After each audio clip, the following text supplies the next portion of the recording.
Amém.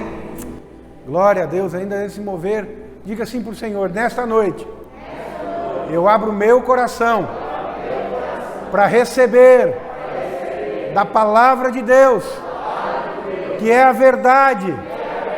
Eu abro os meus olhos e ouvidos espirituais para ser transformado de glória em glória e ver a verdade do Senhor mudar a minha vida, em nome de Jesus. Amém. Essa é a verdade da palavra de Deus. Pode se assentar, os irmãos. Às vezes eu esqueço que eu tenho que falar para a câmera.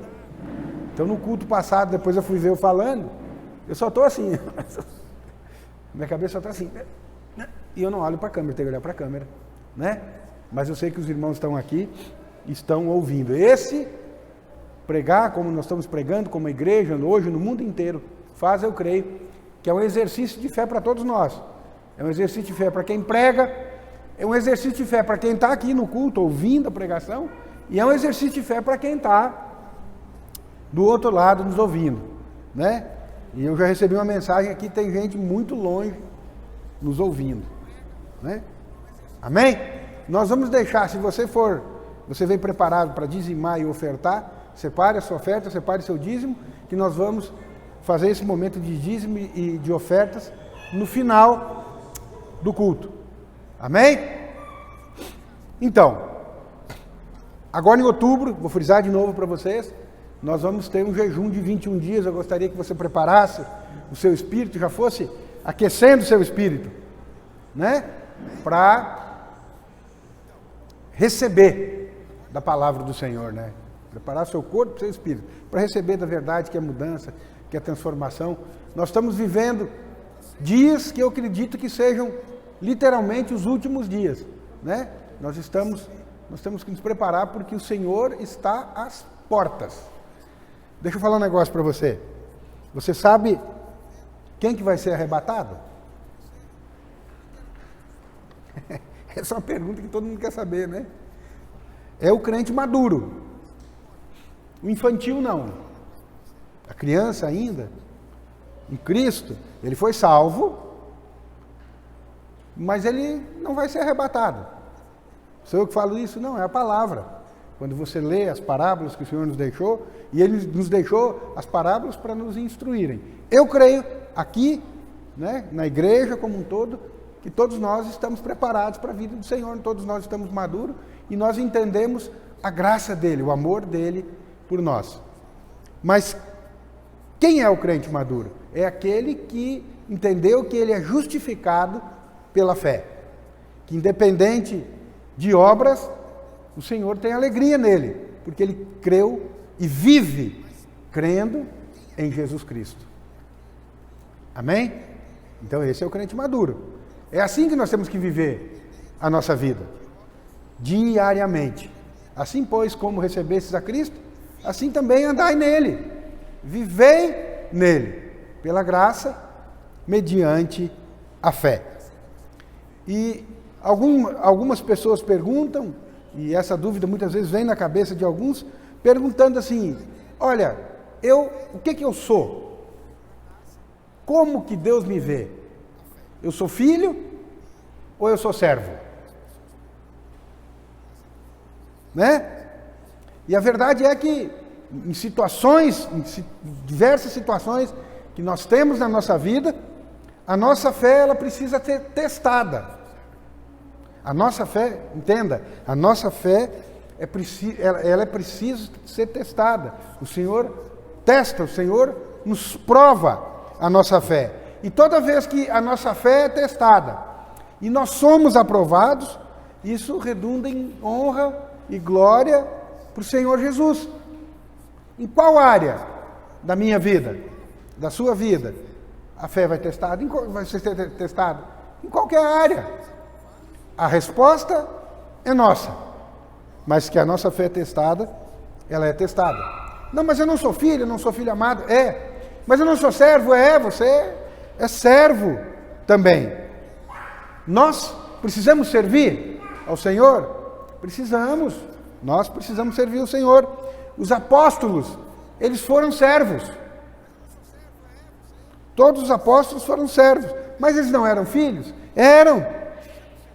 Como que os apóstolos se apresentam nas epístolas? Como servos. Como os ministros. O que é ministério? Ministério é trabalho.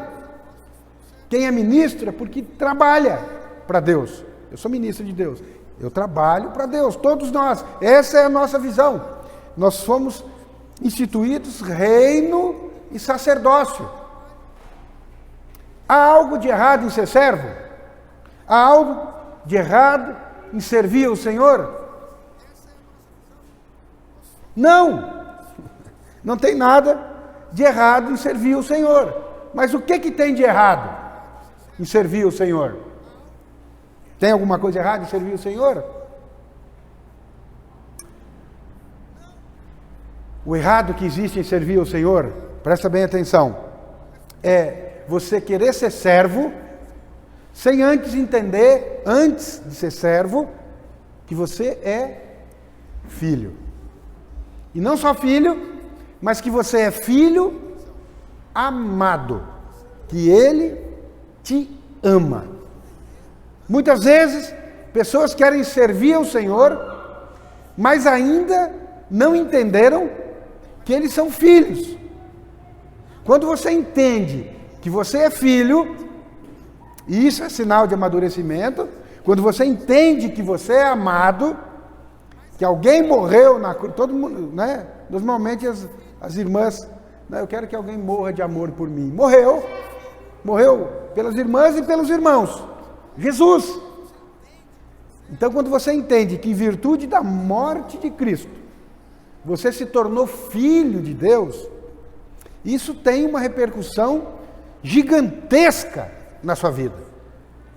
Primeiro, você tem que entender que você é filho, e não um filho qualquer. Você é filho e filho amado. Onde é que Jesus falou, Deus fala que eu sou filho amado? Porque Deus amou o mundo de tal maneira que deu o seu único filho. Aí mundo são as pessoas. Que deu o seu único filho para que todo aquele que nele crê não pereça, mas tenha a vida eterna. Então, como que eu entendo que eu sou filho amado? Através de revelação do Senhor. Você busca a Ele, e Ele te revela, Ele se mostra a você. Como que eu busco a Ele? Contemplando ao Senhor, ouvindo a palavra, escutando a palavra, é sem esforço, você não faz nada. Qual que foi a primeira coisa que nós, quando nascemos, nos tornamos? Quando nós nascemos, nós nos tornamos o quê? Filhos. Quando você nasce da barriga da sua mãe, o que é a primeira coisa? Você tem que fazer um curso para se tornar filho? Presta bem atenção nisso. Né? Deixa toda a distração de lado, assim. Presta bem atenção nisso que eu estou falando. Para você se tornar filho, você precisou fazer alguma coisa? Sim ou não? Não. Você precisou nascer. Nada mais. Nada. Depois que você nasceu, quando é que você deixa de existir? Quando você morre. Então, qual foi a primeira coisa que aconteceu na sua vida? Primeiro, você se tornou filho. Teve que fazer o cursão para isso? Não. Teve que fazer o CTL? Não. Você teve que fazer um curso, vestibular. Você se tornou filho quando você aprendeu a falar? Não. Você se tornou filho, então, quando você nasceu. E a palavra de Deus fala que a primeira coisa que nós somos nesse mundo, quando nós viemos ao mundo, a primeira coisa que nós somos é filho da nossa mãe e filho do nosso pai. Mas espiritualmente, quando é que você se tornou filho?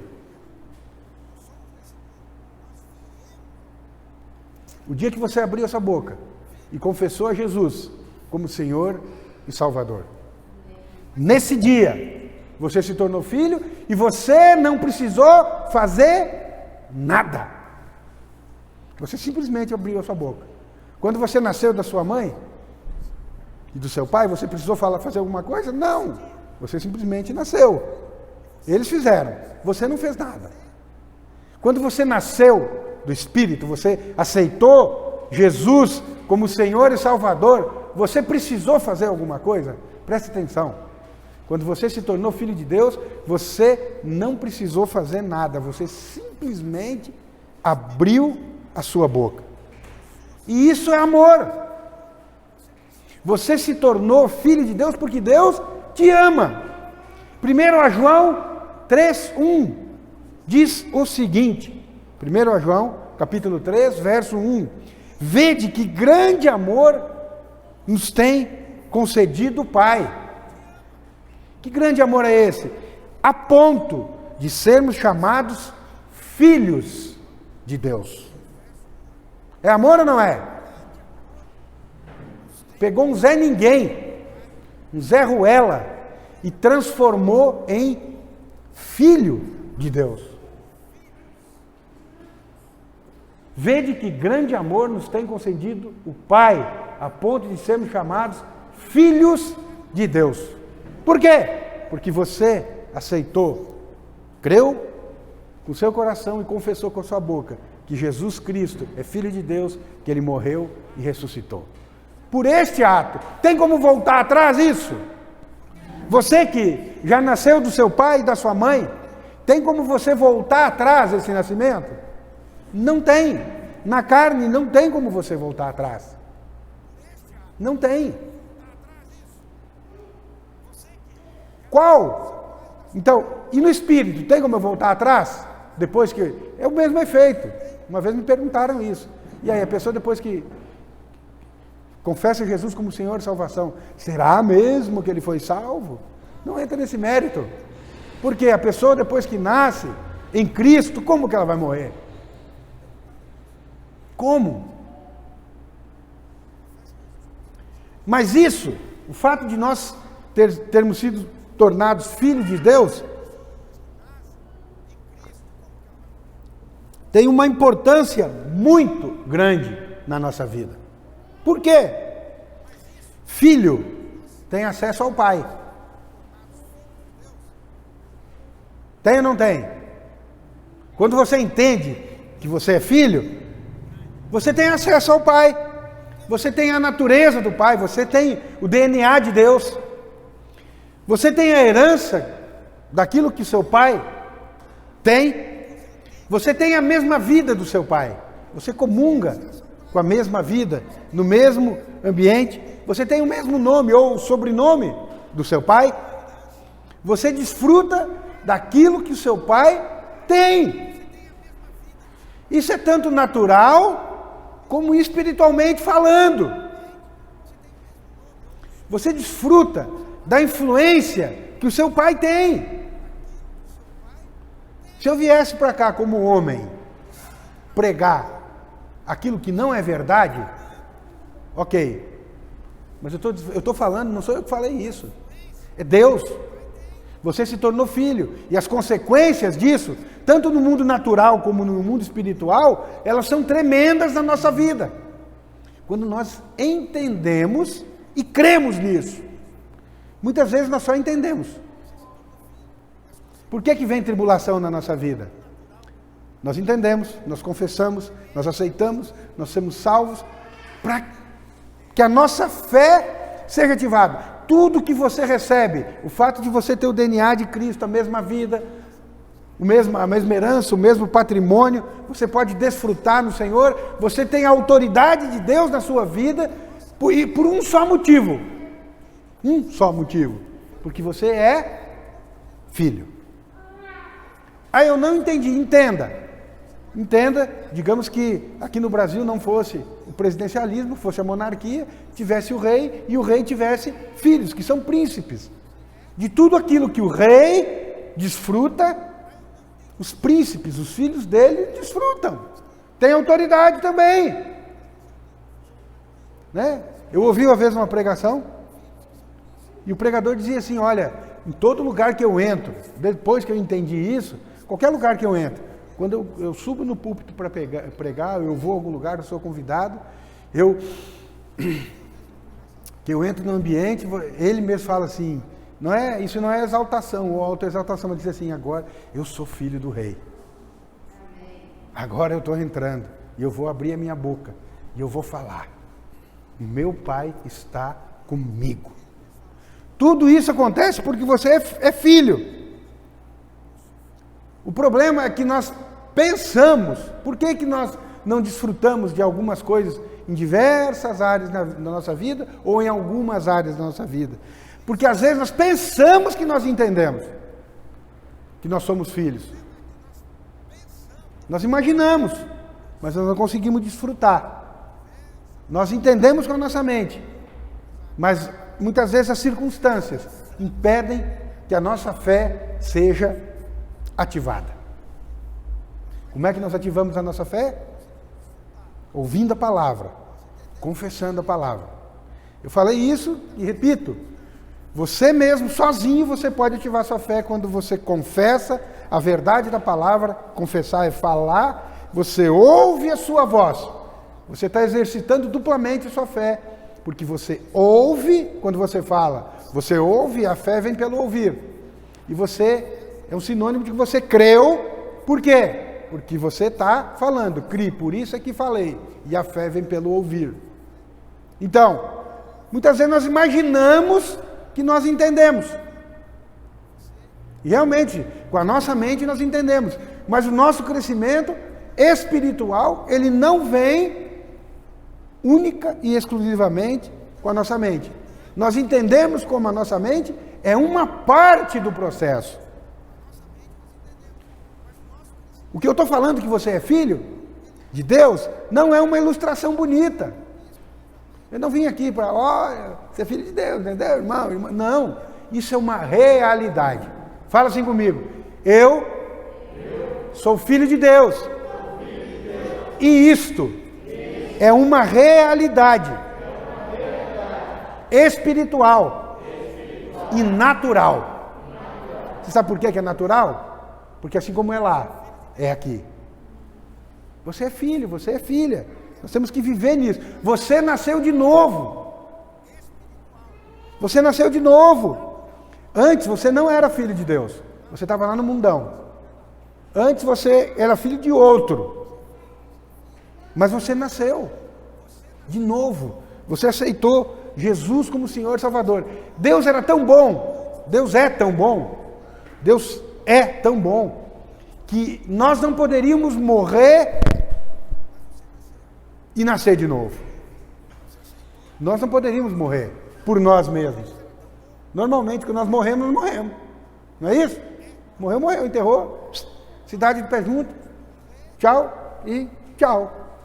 Mas Deus foi tão bom conosco que Ele providenciou a morte de Cristo, para que em Cristo nós morrêssemos e ressuscitássemos nele. Um morreu por todos e todos morreram. É o que diz a palavra. 2 Coríntios 5,14. A palavra de Deus fala isso. Que um morreu, Cristo morreu. E quando Cristo morreu, nós morremos com Ele. Mas quando Cristo ressuscitou, nós também ressuscitamos. 2 Coríntios 5,14. Diz o seguinte: pois o amor de Cristo nos constrange, julgando nós isto. Um morreu por todos, logo todos morreram. E depois continua, ele morreu por todos, e como ele morreu por todos, assim como ele morreu, ele ressuscitou, e com ele todos nós ressuscitamos. Por isso que nós somos nova criatura. Acima de qualquer outra posição, eu não sei, se você almeja uma posição natural na sua vida, e isso é aceitável, né? Eu quero sair, isso é aceitável. Mas acima de qualquer outra posição que você almeja na sua vida, a primeira posição que você tem que agir conforme ela é essa posição de filho de Deus. Porque decorrem essas consequências. Uma delas, e talvez a mais importante, para que a nossa fé seja ativada, é você abrir a sua boca e comandar as circunstâncias. Eu não aceito. Por quê? Porque Deus tem autoridade sobre tudo. Quando você abre a sua boca, quem está falando, e quando você fala a palavra de Deus, você está falando do próprio Cristo. E aí a autoridade se manifesta. Filhos, quando você entende que é filho, e filho amado, você ora com ousadia, você pede coisas para Deus que um servo não pediria. Mas um filho, e filho que sabe que é amado, ele pede. O T'Challa, por exemplo. Entendeu? T'Challa é um cachorro. Nós estamos organizando aí. Entendeu? Então você pede. Quando você entende que você é amado. Um filho sabe que é amado, aqui tem bastantes pais aqui, e que são filhos também. O filho, quando entende que é amado pelo pai, ele quer ou não parecer com o pai? Sim ou não? Ele quer parecer com o pai. As atitudes, os gestos, a forma de pensar. Sim ou não? Quer, ué. Ou com a mãe. Isso gera, quando você entende que independente do que você faz ou vai fazer, você entende que é amado, você quer parecer com seu pai. Nossa, meu pai é poderoso. Você é poderoso nele, em Cristo. Né? Uma pessoa que sabe que é amada pelo pai, ela é segura de si. Ela é segura. Ela não tem medo das situações. Por quê? Porque ela entendeu que ela é amada e que ela é guardada pelo pai. Eu não estou dizendo que não vai ter situações na nossa vida que vão, às vezes, causar tribulação. Tem. Mas mesmo no meio da tribulação, se você entender que você é amado, se você declarar isso, às vezes uma abertura da sua boca, eu sou amado. Né? O Senhor vai resolver. Por que o divórcio é muito complicado? Porque no divórcio, o filho é separado do pai, normalmente. E um filho longe do pai, ele perde a segurança da sua identidade. Não sou eu que falo isso.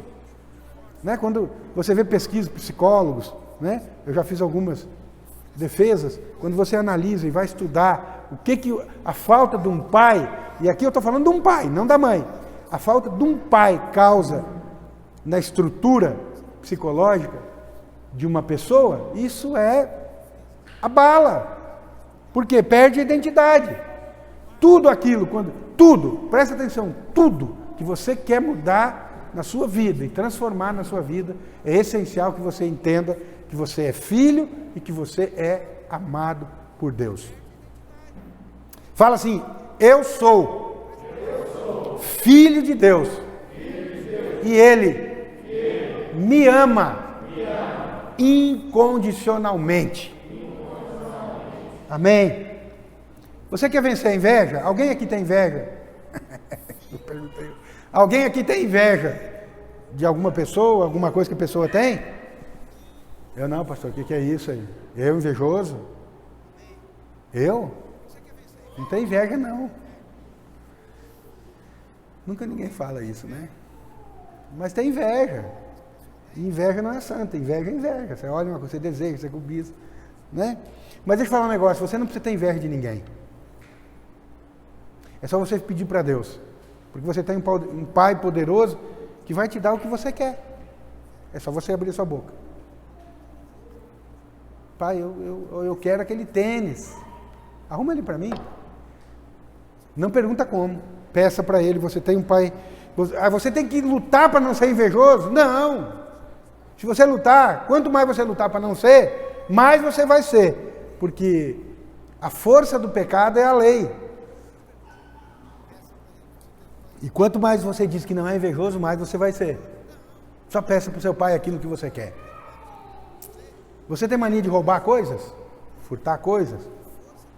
Eu não, nunca assaltei ninguém. Não, mas caneta. Já pegou caneta? Pegou? Batom, perfume. Vou levar lá, que bonito, uma roupa. né? Você vai na casa de alguém, meu nome, é minha amiga, não vai nem sentir falta, se sentir não vai falar nada. Meu amigo. Você pede, como que você vence isso que leva você a roubar, a furtar? Né? Peça para Deus, Senhor, eu estou com desejo de pegar esse óculos, ele não é meu, mas eu sei que o Senhor pode me dar ele. E eu sei que o Senhor vai me dar, ele te dá. No seu casamento, né? Às vezes você está com muita luta no seu casamento, às vezes você está desejando coisas que não é a sua mulher, às vezes, ou que não é o seu marido, né? Você está querendo, e aí? Como é que você vence? Você está com luta, está com tribulação, como é que você vence no seu casamento? É falando coisas? Muda! Transforma! Faz isso! É desse jeito? Não, não é. Toda vez que você fizer isso, às vezes pode funcionar até temporariamente ou mecanicamente.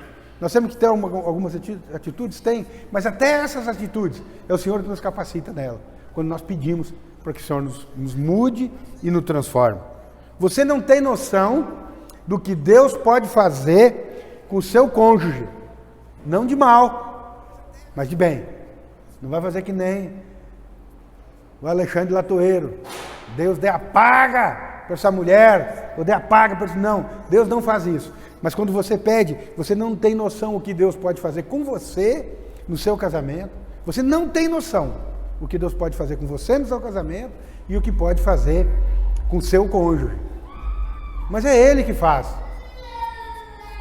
Qual que é o problema? Posso falar para você que muitas vezes nessas áreas e em tantas outras áreas da nossa vida as coisas não acontecem porque nós não oramos, nós não pedimos. Nós pedimos, ousa dizer, com a nossa mente. Nós não pedimos crendo, mecanicamente. E eu tenho falado e insistido isso. Separe um tempo de oração, separe um tempo de intimidade com o Senhor e peça tudo aquilo que você quer que Deus faça na sua vida. Não, eu vou conversar com o pastor. Deixa eu te falar, amo quando as pessoas querem conversar comigo. Estou aqui para servir vocês. Mas deixa eu te falar, eu vou me limitar, quando muito, a perguntar a primeira coisa. Já oraram por isso? Às vezes, né? O irmão vem e diz, mas o pastor só manda orar, não quer me atender, não quer isso, não quer... Não. Mas orar, a primeira coisa que você tem que fazer, qualquer um de nós tem que fazer, a primeira coisa, é orar especificamente para aquela situação que você quer que seja mudada. Você pode até conversar comigo, mas não sou eu que vou mudar a sua vida, é o Senhor. Algumas pessoas perguntam assim também, pastor, como é que eu crio meu filho na graça? Criar o filho na graça é, né? Ame ele em qualquer circunstância. Demonstre seu amor por ele incondicionalmente. Tem que ter lei? Tem que ter lei para criança? Criança pequena? Tem que ter lei? Tem. Por quê tem que ter lei para criança? Porque é pequena, porque é criança, porque não entende as coisas. Mas até a lei, aplique ela com amor. Em que aspecto essa lei? Olha, criança não mexe em faca. Você vai dar uma faca para uma criança pequenininha brincar? Não. Você vai dar isqueiro, ligar a chama do fogão? Não. Você vai deixar a porta aberta para a criança ir correndo para a rua? Não, não pode. Diga não, mas crie com amor ela, né? Faça com que o seu filho e a sua filha se sinta amada e amado por você, que ele confie em você, assim como você confia em Deus. É isso que o Senhor quer.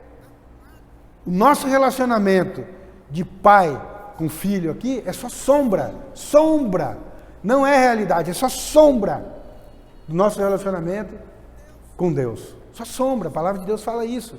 É só sombra, você não consegue visualizar com perfeição isso. Imagine o melhor pai do mundo. O melhor pai do mundo, imagine ele. O melhor pai do mundo. Deus é muito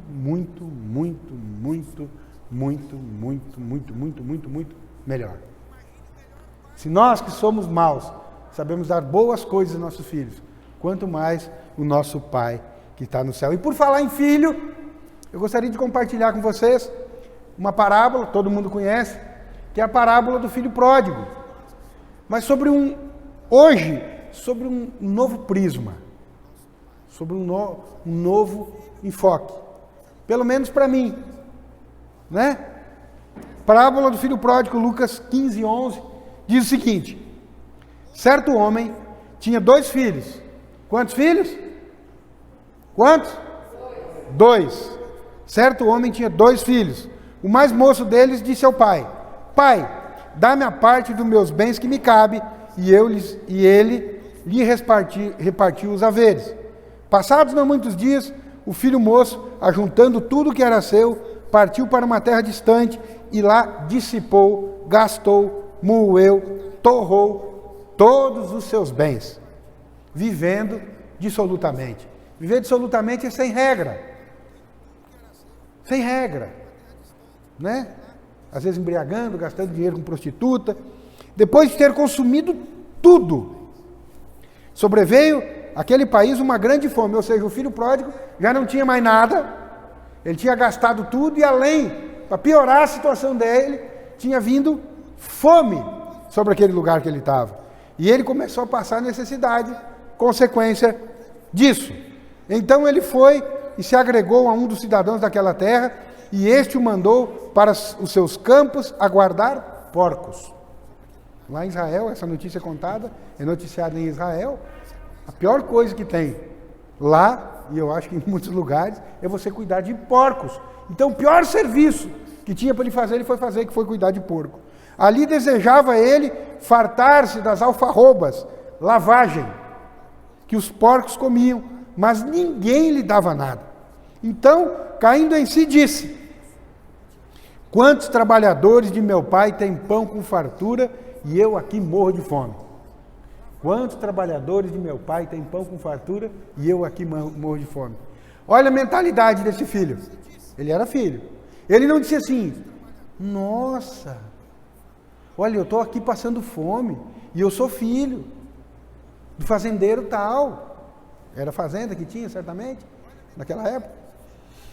Olha, e eu sou filho do fazendeiro Joãozinho. Então, como eu sou filho, eu vou voltar para a casa do meu pai, para que eu seja tratado como filho. Mas não aconteceu isso. Qual que foi a mentalidade dele? Ele não lembrou que ele era filho. Presta atenção nisso. Ele estava passando necessidade, ele estava passando dificuldade, a situação da vida dele precisava ser mudada, mas ele não lembrou que ele era filho. Ele lembrou dos trabalhadores do pai dele, que eram servos. Quem trabalha é servo. Aí ele fez um plano. Ele lembrou assim: ó, os trabalhadores do meu pai comem bem, então eu vou lá. Aí ele continua: levantar-me-ei. Ele tramou um plano na cabeça dele. Ele pensou: ó, os trabalhadores do meu pai estão comendo, tranquilo lá, tá? Eu vou fazer o seguinte: levantar-me-ei e irei ter com o meu pai e lhe direi: Pai, pequei contra o céu e diante de ti. Condenação. A acusação. Então, pequei, está arrebentado. Então agora eu já não sou digno de ser chamado teu filho, porque eu pequei.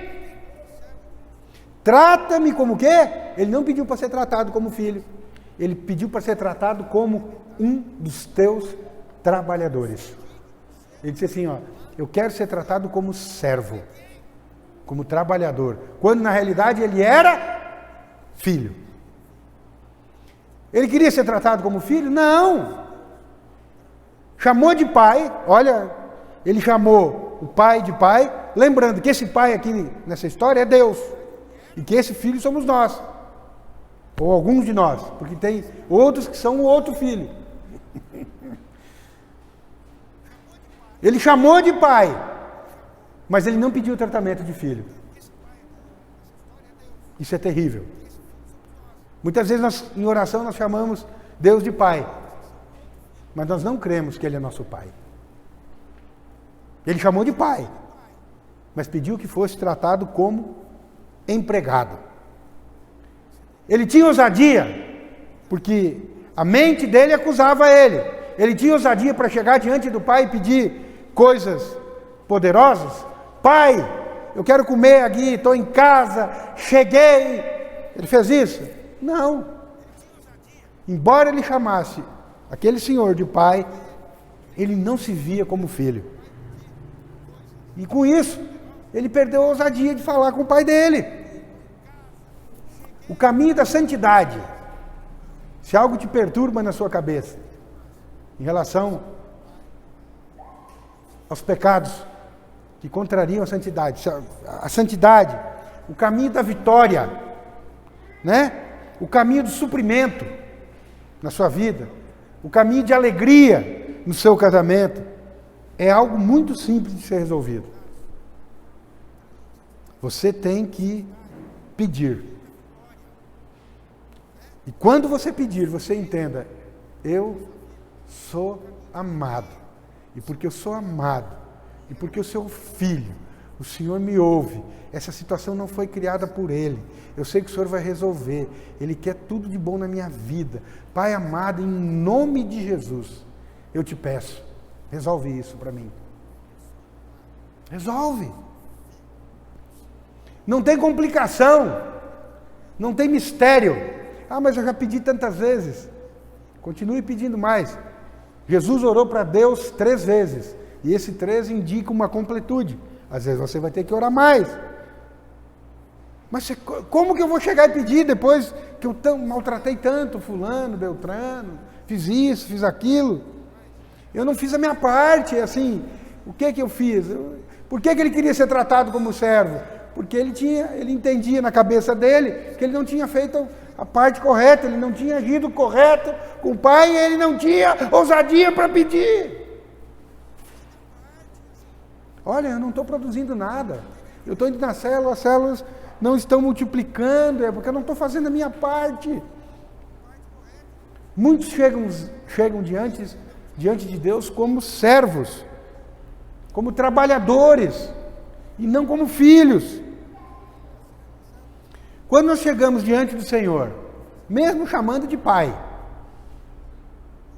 olha o detalhe, mesmo chamando de Pai, mas nós chegamos como trabalhadores e servos, é porque nós estamos confiados em alguma justiça própria nossa, em alguma coisa, em algum nível de merecimento que nós fizemos, que nós merecemos.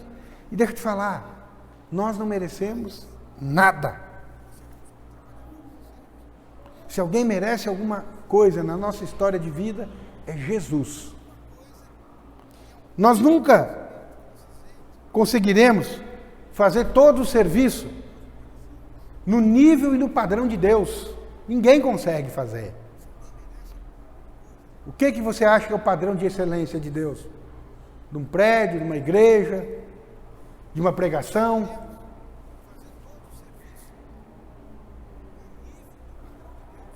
Como que nós chegamos no padrão de Deus? Colocando aquele que tem o mesmo padrão de Deus em nossa vida. Jesus.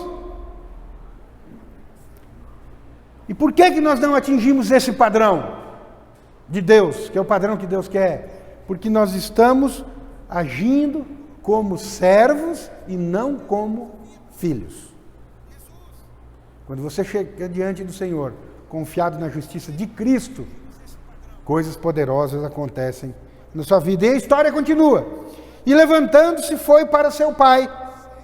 Vinha ele ainda longe, quando seu pai o avistou e, compadecido dele, correndo, o abraçou e beijou. E o filho disse: Pai, pequei contra o céu e diante de ti, estou condenado, já não sou digno de ser chamado seu filho.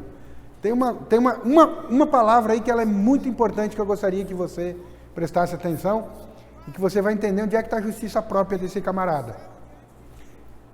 Coloca lá o já. Quando alguém diz assim, ó, já não sou digno, é porque antes ele pensava que era digno. Nós muitas vezes somos assim, quando às vezes a gente faz tudo certo, nos nossos relacionamentos, no nosso trabalho, enfim, com nossos filhos, Você acha que você está agindo certo e aí você está capacitado a pedir. E aí você até pede, porque você fez tudo certo. Quando você erra é que você não tem coragem. Mas numa situação e na outra, você... Não é você que se achega diante de Deus. É Cristo. Então quando ele diz assim, quando o filho diz assim, já não sou digno, é porque antes esse filho pensava que ele era digno, ele era merecedor de alguma coisa. Lá estava a justiça própria. A pergunta é, para você ser filho, aí vocês respondam para mim, para você, eu poderia começar aqui a falar o nome de cada um de vocês, para você ser filho, você tem que ser digno? Para você ser filho, para Deus te ver como filho, para Deus te tratar como filho, você precisa ser digno? Porque ele diz assim, ó, já não sou digno. Então, tipo assim, já não mereço mais nada, mas me trata como um de teus trabalhadores. Para você ser filho, você precisa ser digno? Não. A sua dignidade não vem... o fato de você ser digno não vem de outra coisa, senão o fato de você ser filho. Porque ele amou o mundo e deu o filho dele. O mau comportamento. Quando você se comporta mal, você deixa de ser filho? Sim ou não? Não. Né? Você perde a posição de filho quando você age mal? Uma vez que você nasceu dentro da casa, você nunca vai ser tirado dela. Entenda assim, fale isso comigo assim. Eu nasci em Cristo. E eu nunca vou ser retirado dessa posição. Só que o filho pródigo aconteceu uma coisa. Ele foi retirado de casa? Não, ele saiu. Ele saiu. Né? Esse jovem, ele não foi expulso de casa. Ele quis sair. E ele é livre para sair? Não estou me sentindo bem, vou sair. Vai, ninguém prende ninguém. E ele foi. O culpado aqui foi o pai, daquilo que ele experimentou? Foi Deus? Não foi. O problema é que esse filho, ele já se relacionava com o pai. Naquele já não sou digno, ele antes dele sair, ele já se relacionava com o pai com base na justiça dele.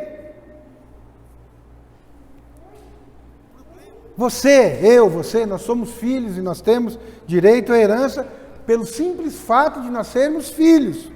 E continua. O pai, porém, disse aos seus servos, quando o filho chegou, trazei depressa a melhor roupa. Marca lá. Trazei depressa a melhor roupa. Vestiu. Põe-lhe um anel no dedo e sandália nos pés. É sobre essas três coisas que eu quero falar com você hoje. Estou começando a minha pregação. Viu, Lídia? É sobre isso que eu quero falar com você. Sobre as roupas que o pai colocou no filho. Sobre o anel que o pai colocou no filho. E sobre as sandálias. O pai, porém, disse a seus servos, trazei depressa a melhor roupa, vestiu, ponde-lhe um anel no dedo e sandálias nos pés. Trazei também, matai novilho cevado, comamos e regozijemos, porque este filho meu estava morto e reviveu. Estava perdido e foi achado, e começaram a regozijar-se. Ora, o filho mais velho estivera no campo, e quando voltava ao aproximar-se da casa, ouviu a música e as danças. Chamou um dos criados e perguntou-lhe, que era aquilo? E ele informou, veio teu irmão e teu pai mandou matar o novilho cevado, porque o recuperou com saúde. Ele se indignou, o filho mais velho se indignou e não queria entrar. Saindo, porém, o pai procurava conciliá-lo. Mas ele respondeu a seu pai, há tantos anos que eu te sirvo. Marca lá o sirvo. O filho chegou e disse assim, eu te sirvo, então eu mereço ser reconhecido. Os dois filhos, na realidade, tinham a mesma cabeça. Um dizia assim, já não sou digno, porque antes ele achava que era digno. Esse outro filho disse o seguinte, olha, há tantos anos que eu te sirvo, e você não fez uma gracinha para mim.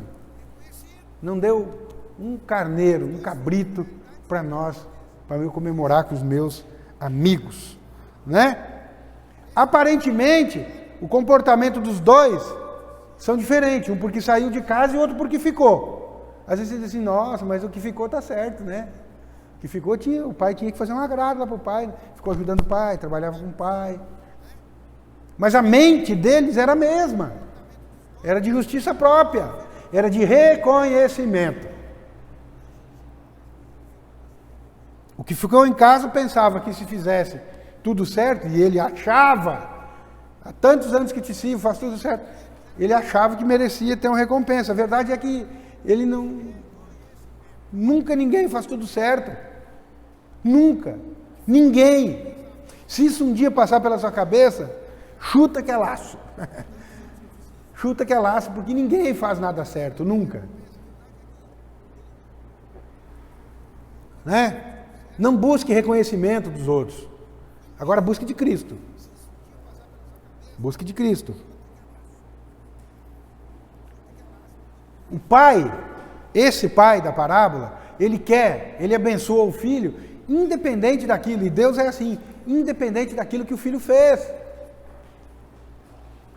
É só no dia de dificuldade, eu estou com calor, é só no dia da dificuldade, presta atenção, é só no dia da dificuldade que nós percebemos se nós temos uma mentalidade de servo ou uma mentalidade de filho. É só no dia da dificuldade. Quando você passa por dificuldade, o tempo que você vai demorar para sair dela é o tempo que você vai demorar para você entender se você é filho amado ou se você é servo. Né?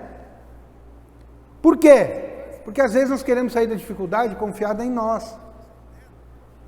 Nós temos que ter, abre aspas, um bom comportamento? Tem, mas esse bom comportamento, ele vem do fato de você entender que você é amado e amada por Deus, que Ele está do seu lado incondicionalmente. Em que circunstâncias, então? Porque assim está parecendo que é errado servir a Deus, né? Você servo, não é errado servir a Deus. Mas em que circunstâncias nós devemos servir a Deus? Servir na igreja, né? Servir, seja lá fazendo o quê? Pregando o evangelho, limpando, arrumando, e aqui todos são bênçãos, mas em que circunstâncias nós devemos servir? Nós devemos servir quando nós entendemos que nós somos amados. Sabe por quê? Porque se não servir, fica pesado. Servir fica pesado. Porque às vezes o inimigo vai colocar na sua cabeça que você serve ao pastor e não a Cristo. Servos, presta atenção. Servos não se tornam filhos porque servem. Agora, filhos servem porque entenderam que são amados. Filhos não precisam servir. Uau! Todo mundo dispensado. Filhos não precisam servir, mas quando eles entendem que eles são amados, eles querem retribuir esse amor. Entendeu? Sabe por que às vezes pessoas servem emburradas, desgostosas? Porque elas não entenderam que elas são amadas. E Deus é tão bom que Ele nos dá uma chance, 2, 3, 4, 5, 6, 10. Lembra? Eu falei no culto na semana passada, eu vou repetir essa frase. Quando você está apaixonado por alguma coisa, nada para você é pesado. É? É pesado? Não. Quando eu estava apaixonado pela minha esposa, né, eu viajava vários quilômetros para ver ela lá em Uberaba. E hoje eu continuo apaixonado, eu viajo com ela vários quilômetros para levar ela para Goiânia. Entenda, quando você está apaixonado, nada fica pesado na sua vida. Não tem nada pesado na sua vida. Mas não tente se apaixonar por Cristo. A chave é essa. Não tente se apaixonar. Entenda que você é amado. Aí você se apaixona.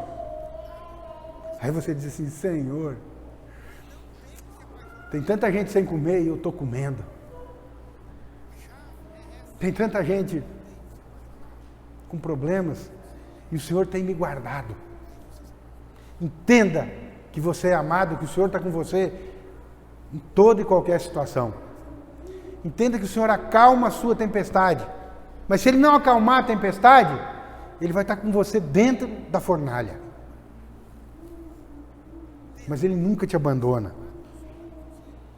Quando Jesus começou o seu ministério, Mateus 3,17, foi quando Ele foi batizado. E lá acontece uma coisa muito importante. Pois é verdade vos digo que muitos... baixa ela um pouquinho, justos... Não, está anotado aqui. Coloca assim, eis que uma voz do céu dizia, quando Jesus começa o seu ministério, eu anotei a referência errada, perdão. Quando Jesus começa o seu ministério, qual que é a primeira coisa que ele ouve de Deus? Jesus começou o ministério, sabendo que ia para onde? O final dele era onde? A cruz. Ele começou o seu ministério, a primeira coisa que ele ouve de Deus é o seguinte, e eis que uma voz dos céus que dizia, este é meu filho amado. Não é só filho, não. Este é meu filho amado em que eu me comprazo. Deus não disse, este é o meu servo amado. Mas Jesus não estava ali para servir? Estava. Mas ele falou assim, este é meu filho amado. Jesus não veio como servo? Você sabe quando os espíritos estão conectados, os espíritos dos irmãos estão conectados, né? Comigo e entre nós, isso acontece. Filipenses 2,6. A palavra de Deus diz o seguinte,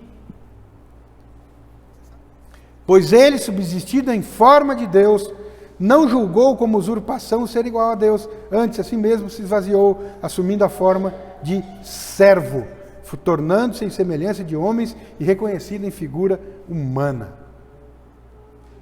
Jesus ouve, esse é meu filho amado. E ele então serve.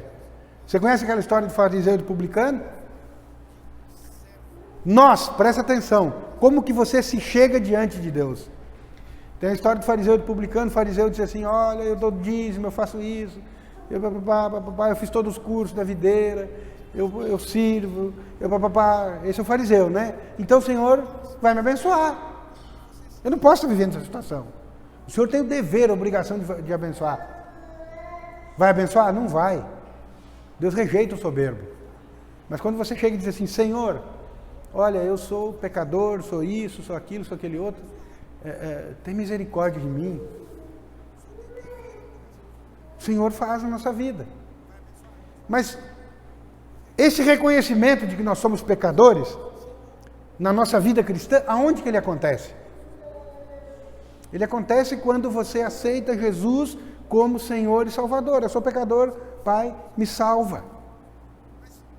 Mas alguns irmãos, depois de ter aceitado Jesus como Senhor e Salvador, e irmãs, eles se posicionam diante de Deus, continuam se posicionando como publicano. Eles não são mais pecadores. Agora são filhos. Agora você pode chegar com ousadia e pedir para o Pai. Essa parábola do fariseu e do publicano, ela é válida quando você se converte. Não se ajoelha, não deita no chão e pede, Senhor, eu não sou digno. Não! Você é digno porque você é filho. Você vai dizer assim, eu sou justo em Cristo, Cristo é a minha justiça, é Cristo que muda a minha história. Pai, agora eu venho com ousadia te pedir, transforma minha vida, transforma essa realidade. Eu não aceito porque teu poder, a honra e a glória. E Deus muda a sua vida. Você não é mais um publicano.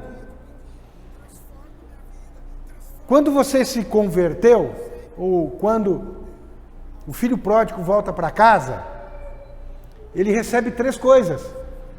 Quais que são as coisas? Lucas 15, 22.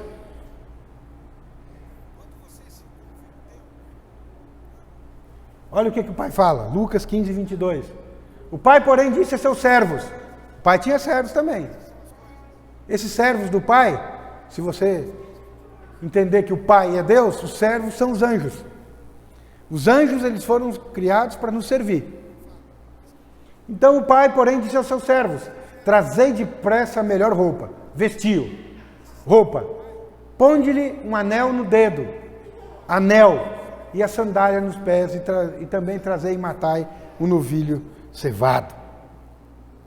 O que é a roupa que foi dada para o filho pródigo? Isaías 61, 10. O que é aquela roupa que foi dada para o filho pródigo, que voltou, que estava morto e renasceu? O que essa roupa significa? Isaías 61, 10. Regozijar-me-ei muito no Senhor, a minha alma se alegra no meu Deus, porque me cobriu de vestes de salvação e me envolveu com o manto da justiça. A roupa que o filho colocou, que o pai colocou no filho, indica a justiça de Deus em mim e em você. E um detalhe por minha conta, essas roupas, vestes de justiça, ela tem bolsos, e nesses bolsos tem alegria na sua vida, tem prosperidade na sua vida, tem um casamento abençoado, tem filhos abençoados, tem você crescendo no seu ministério, tem vários bolsos, porque quando você entende que é justo e que não há mais pecado e não há mais condenação sobre a sua vida, você cresce, você avança, porque você se sente amado. A primeira coisa que o filho pródigo recebeu foi o quê? O manto da justiça. A primeira coisa que nós recebemos quando nós aceitamos Jesus como Senhor e Salvador é o fato de que em Cristo nós fomos justificados e já não há mais condenação sobre nenhum de nós. Toda arma forjada contra você, em qualquer situação da sua vida, não vai prosperar, porque você está guardado por esse manto, né? Conta a história de uma criança que num tempo, lá nos Estados Unidos, de muita chuva, escapou o nome agora, né? De granizo caindo. Ela precisava ir para casa, o pai não tinha carro, e aquela chuva caindo. Então o pai pega a criança e envolve a criança no sobretudo. Alguém sabe o que é sobretudo? Né? Sobretudo é uma capa, um casaco preto, vai lá nos pés. O pai pega a criança e coloca, chovendo, granizo, o pai pega e coloca, envolve a criança se abraça, sobe nos pés. Eu não sei se vocês já fizeram isso com filho, tio, sobrinho, com alguma pessoa, e o pai sai caminhando na chuva de granizo, e atravessa a rua e chega até em casa. E o filho relata assim: eu não vi nada, eu estava de olho fechado, estava tudo muito escuro, eu não via nada, mas eu sei que nenhuma pedra pegou em mim, que eu não fui abalado com aquela chuva, porque o meu pai me guardou e me protegeu. Às vezes você não está vendo isso na sua vida, mas entenda, declare, abra sua boca e fala isso: o meu pai está comigo, em todo momento, em toda hora. Você sabe por que José teve tanto favor na vida dele? José foi um homem extremamente favorecido, a palavra de Deus fala. José é um tipo de Jesus. Por quê? Porque ele entendeu que ele era amado. De todos os irmãos de José, filhos de Jacó, o único que recebeu uma túnica do pai Jacó foi José. Era uma túnica talar, e isso era evidência. José, essa veste indicava, José se sentiu amado. Mas tudo isso que eu estou falando, não basta você saber com a sua mente. Repita comigo assim: eu abro agora o meu coração, e a palavra de Deus que vai ser dita vai atingir o objetivo para o qual ela foi designada, e eu serei transformado. Não sairei daqui a mesma pessoa. Entenda o que eu vou falar para você. Não basta você saber que você é amado, saber com a sua mente. Você tem que crer nisso. E hoje eu declaro em nome de Jesus que vocês creem que vocês são amados. 1 João 4,16. Veja o que a palavra de Deus fala. 1 João 4,16. E nós conhecemos, sabemos com a nossa mente, e cremos no amor de Deus, que Deus tem por nós. Quando você crê no amor que Deus tem por você, coisas magníficas vão acontecer na sua vida. E nós conhecemos e cremos no amor que Deus tem por nós. Deus é amor, e aquele que permanece no amor de Deus, permanece em Deus e Deus nele. Permanecer. O que significa permanecer no amor de Deus? Declare constantemente, viva isso, viva essa realidade, independente das circunstâncias. Creia. Eu sei que você entendeu que você é filho e que você é filho amado. Tem um segundo passo. Creia. Você precisa saber que você é amado. O segundo passo é você crer. E como que eu creio? Às vezes o inimigo acusa você porque você não consegue, abre aspas, crer. Como que você crê? Abra sua boca e fale. A fé vem pelo ouvir. Crie por isso aqui. Fale assim, eu sou amado. Eu sou amado. Eu sou amado. Você não é amado porque você se comporta bem. Você é amado porque você é filho e filha. O seu comportamento, presta atenção, o seu comportamento é resultado do seu relacionamento com Deus. Da forma como você se relacionar com Deus, como pai e não como patrão, vai determinar isso. Romanos 4, 6, 8. É assim também que Davi declara ser bem-aventurado o homem a quem Deus atribui justiça. Bem-aventurado, feliz é o homem a quem Deus atribui justiça, independentemente de obras. Independente do que você fez, independente do que você faz, independente do que você vai fazer.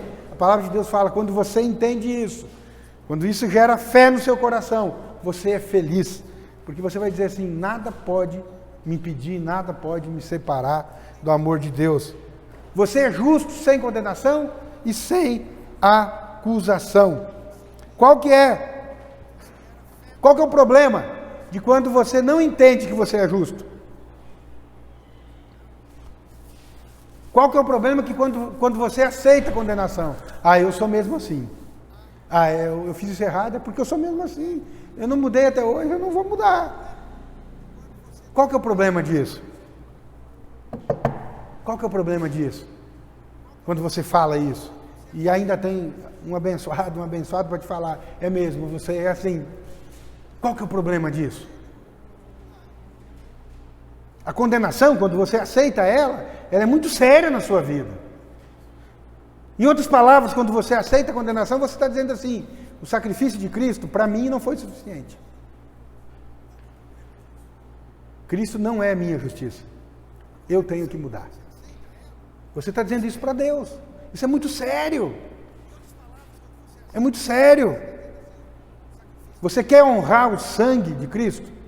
Você quer honrar a Cristo? Você deve viver, presta atenção assim, ó. Guarde essa frase, eu vou mandar até no grupo da igreja. Guarde essa frase assim, ó.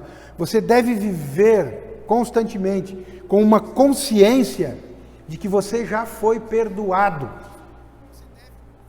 Consciência de que você já foi perdoado. Deixa eu te falar. Pastor pode ser instrumento do diabo na sua vida, sabia? Quando ele fala para você, pode ser. Pai pode ser instrumento do diabo na vida do filho. Pode ser, não estou dizendo que é. Quando gera condenação. Filho pode ser na do pai. Marido pode ser objeto de condenação na vida da esposa. A esposa pode ser objeto de condenação na vida do marido. Não saia da vossa boca nenhuma palavra torpe. O problema é que, muitas vezes, aquilo que você fala e que você diz, você acha que você está certo, e aí você condena, e isso é terrível. Mas, eu estou aqui para sacudir você e te falar isso. Pior é quando você aceita a condenação, porque você está dizendo assim, o sangue de Cristo para mim não funciona. Sabe por quê? O diabo veio para matar, roubar e destruir. Deus nos deu a palavra dele e nos deu a fé. Você tem que se contrapor a esses ataques do diabo na sua vida. Você tem que dizer assim, eu sou justo, eu sou justiça de Cristo. Mas quando você realmente erra, às vezes estou falando assim porque você errou um pouquinho, mas quando você realmente erra, você falou uma coisa que você não devia ter falado, você fez uma coisa que você não deveria ter feito, abra sua boca e diz assim, bem-aventurado é o homem a que Deus atribuiu justiça independentemente de obras. Você é independente. As obras não qualificam você diante de Cristo, de Deus. O que qualifica você diante de Cristo é o sangue do Cordeiro. Ah, mas eu não tenho que procurar comportamento correto. Tem, isso é de Deus também, não é errado. Mas a verdade é que em determinadas circunstâncias você não vai conseguir. Às vezes você consegue ter um bom comportamento na sua família, mas você não tem com seu esposo, você não tem com seu filho. Às vezes você é que nem aquele que ficou lá, que achava que era justo, que tinha feito tudo. Abra sua boca e sempre fala nisso. Eu sou justiça de Cristo, eu sou guardado pelo sangue do Cordeiro, nada que eu fiz eu não aceito condenação. Vou procurar corrigir, o Senhor vai me capacitar, mas eu não aceito condenação. Você sabe por quê? Se você aceitar a condenação, amanhã depois, você pode estar num lugar que você não quer estar. Então, a primeira coisa que deu foi o quê? Vestes de justiça. Então, colocou a capa. Olha, agora você é justo. Deu para o filho, meu filho, não importa o que você fez, a partir de hoje você tem a minha justiça, você é justo. Depois deu um anel de autoridade. Anel, ele significa autoridade. Coloca lá, Gênesis 41, 42. Gênesis 41. O anel significa autoridade. A palavra de Deus fala que o filho recebeu o manto da justiça e depois recebeu um anel. E esse anel significa autoridade. Então tirou o faraó o seu anel de sinete da mão e pôs na mão de José. José então passou a ser o segundo homem do Egito. Era um anel que tinha marcas. Como é que funcionava? Quando José queria adquirir alguma... Esse anel é como se fosse um cartão de crédito Infinity. Fala assim, eu tenho. De novo, eu tenho. Um cartão de crédito. Com crédito. Infinito. As irmãs vão à loucura. E os irmãos também. Aleluia. Gostou, né? Falou em cartão de crédito. Eu queria perguntar para vocês, qual que é o cartão de crédito que Deus nos deu? Vou fazer essa pergunta e no final vou perguntar de novo. Qual que é o cartão de crédito que Deus nos deu? É um anel. Esse anel, na época de Josué, ele dizia do quê? Ele falava do quê? Quando José queria comprar alguma coisa, fazer alguma coisa, ele escrevia, pingava uma cera com vela, né? No papel, no documento, pegava o anel que era cheio de alto relevo e colocava naquela cera. Então, era colocada a marca do rei ali.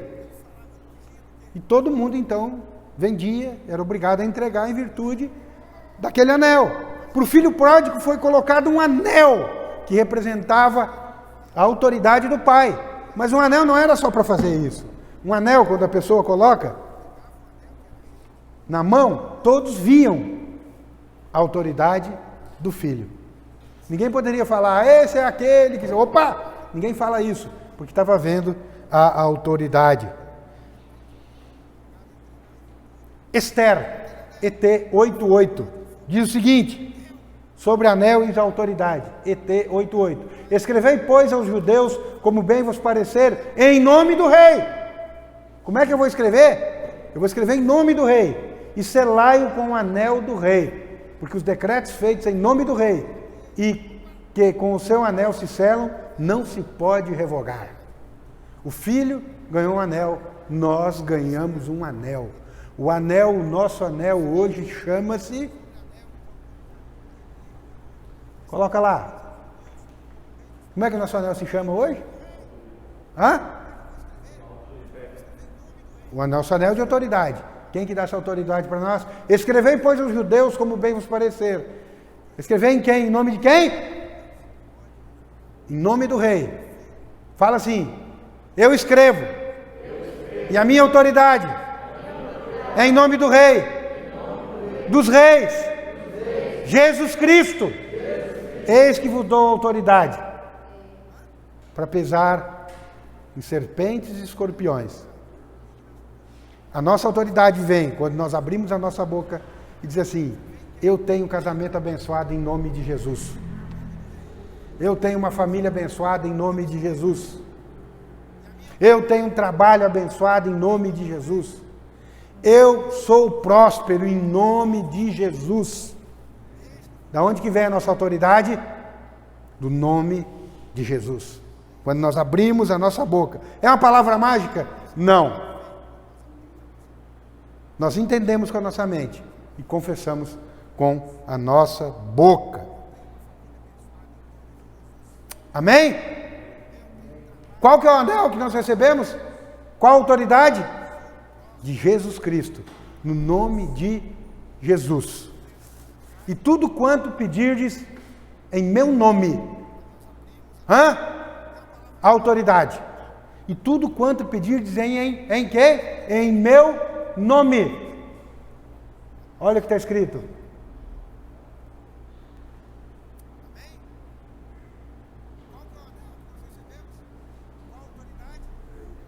E tudo quanto pedirdes em meu nome, eu vou-los concederei.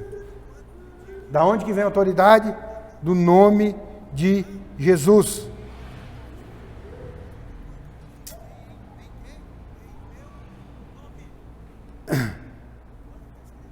Por último, o sapato da aliança. Você sabe o que significa sapato na palavra de Deus? Sapato. Você sabe o que significa? O pai deu ao filho, primeiro, vestes de justiça. Hoje você em Cristo, você é justo e não existe mais condenação sobre a sua vida. Segundo, você recebeu um anel de autoridade. E esse anel, hoje, ele é o sangue de Jesus. Quando você chegar para pedir alguma coisa para o Senhor, chega confiado não na sua justiça, mas na justiça de Cristo. Peça em nome dele, em nome de Jesus. Essa hoje é a autoridade que nós temos diante do mundo. Terceiro, o sapato da aliança. O terceiro presente que o pai deu ao filho pródigo foi o sapato, as sandálias. O que significa isso? As sandálias significam os nossos direitos. Os nossos direitos. Não entendi. Nunca ouvi isso. A palavra de Deus fala que quando Boaz decidiu se casar com Ruth, ele antes teve que conversar com outro parente, que era o parente mais próximo, o parente remidor de Ruth, que ele tinha o direito de ser o remidor, comprar. Ruth 4, 7, 8. O direito era de um, mas tinha que... Boaz queria comprar, mas aquela pessoa que era a dona, o dono, teria que abrir mão. Este era outrora o costume em Israel, quanto a resgates e permutas. O que queria confirmar qualquer negócio, tirava o calçado e o dava ao seu parceiro, assim confirmava o negócio. Então, quando Boaz foi se casar com Ruth, ele teve que fazer. Quem era o dono de Ruth, teve que fazer isso, tirar os calçados e dar para Boaz.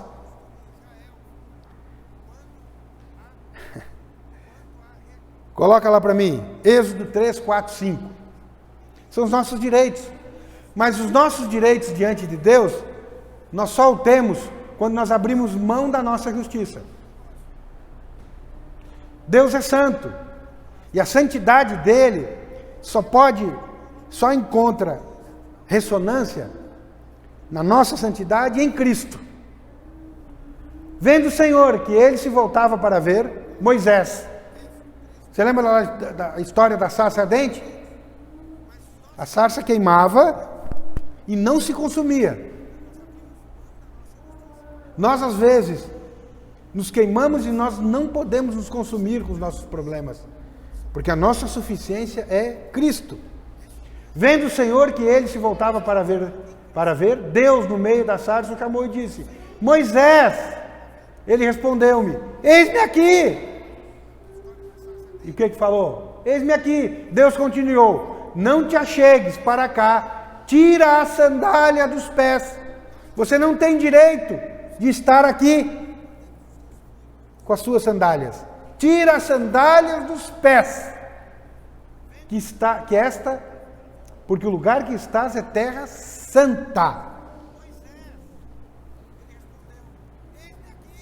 Na velha aliança, Deus manda que Moisés tire as sandálias dos pés, porque ele não tinha direito de estar lá.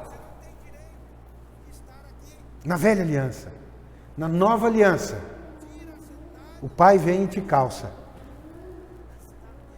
O Pai vem e dá os seus direitos em Cristo. Vou te calçar. Aquilo que você perdeu, eu vou te restituir em dobro.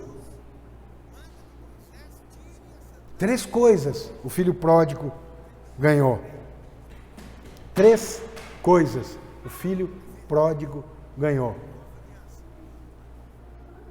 Hoje nós ganhamos o manto da justiça, o anel da autoridade e as sandálias dos direitos. Nós vivemos hoje um tempo de nova aliança. Por último,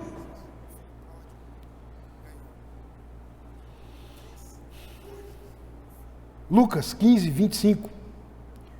Depois desses 3 presentes, o pai então manda fazer uma festa para o filho. Ora, o filho mais velho estivera no campo e quando voltava, ao aproximar-se da casa, ouviu a música e as danças. Chamou um dos criados e perguntou-lhe o que era aquilo. E ele lhes informou: veio teu irmão e teu pai mandou matar o novilho cevado, porque o recuperou com saúde. Ele se indignou e não queria entrar, saindo, porém, o pai procurava conciliá-lo, mas este respondeu a seu pai: há tantos anos que eu te sirvo, sou servo, sem jamais transgredir uma ordem tua. Mentiu, porque todo mundo transgride. E nunca me deste um cabrito sequer para alegrar-me com meus amigos. Vindo, porém, este teu filho, que desperdiçou teus bens como meretrizes, tu mandaste matar para ele o novilho cevado. Então lhe respondeu o pai: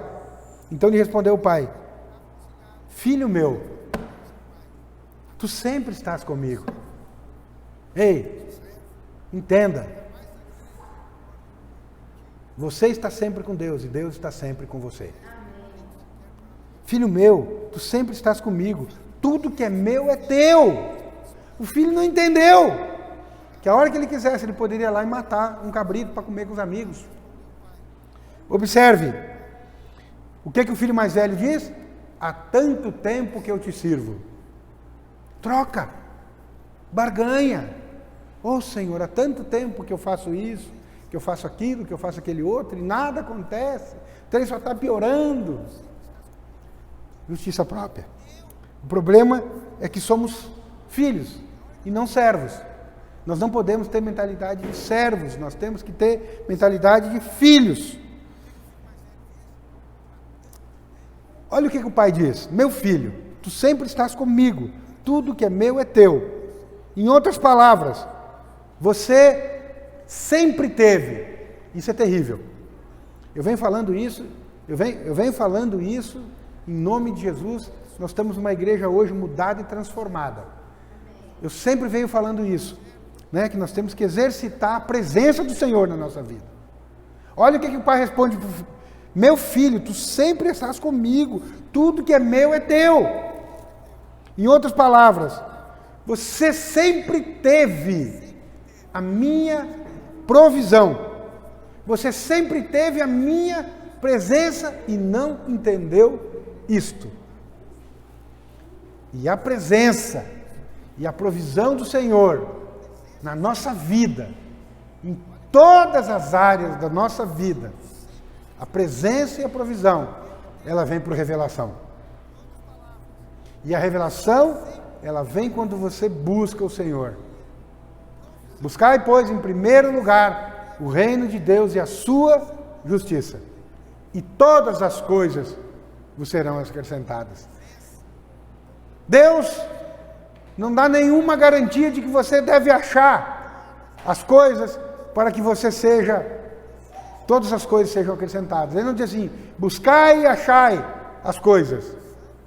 Não, ele diz, buscai em primeiro lugar o reino de Deus. Só o fato de você ter um coração voltado para buscar o Senhor é a garantia de que aquilo que você busca vai ser acrescentado na sua vida. O filho que ficou, o filho mais velho que ficou, ele tinha tudo do pai. Olha o que é a justiça própria. O filho que ficou, ele tinha tudo do pai. Não desfrutou, não aproveitou nada. Por quê? Porque sendo filho, resolveu se comportar como servo. Podendo desfrutar, entendeu, e Deus conhece o coração, que ele era servo. Ele não entendeu que antes de ser servo, ele era filho.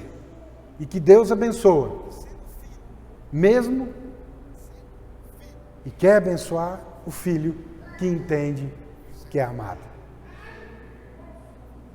O filho que quer barganha, que quer troca, que acha que merece alguma coisa.